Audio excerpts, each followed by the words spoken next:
সূর্যটা এখন হেলে পড়েছে পশ্চিমে। আলোটা নরম, চারপাশে সোনালি একটা শান্তি। আমি বাইকে উঠেছি নবীগঞ্জ থেকে ইনাতগঞ্জের পথে রওনা। রাস্তার দুপাশে যত দূর চোখ যায় খালি মাঠ। ধান কাটা হয়ে গেছে অনেক আগেই।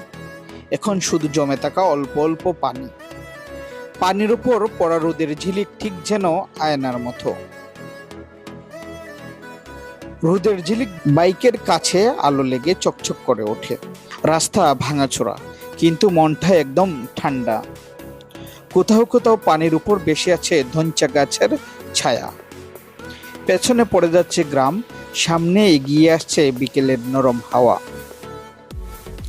এই সময়টাতে রাস্তায় মানুষ কম, শুধু প্রকৃতি আর আমি। মাঝে মাঝে একটি দুটো ছাগল দেখা যায়, আর দূরে কারো হাঁটার শব্দ।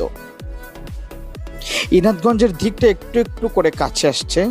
সূর্যটা আর একটু নামলেই হয়তো হারিয়ে যাবে দিগন্তের ওপারে। আজকের এই পথটা কেবল যাত্রা না, এটা যেন চোখে দেখা একখানা গল্প, নীরব, শান্ত, কিন্তু হৃদয়ে লাগার মতো।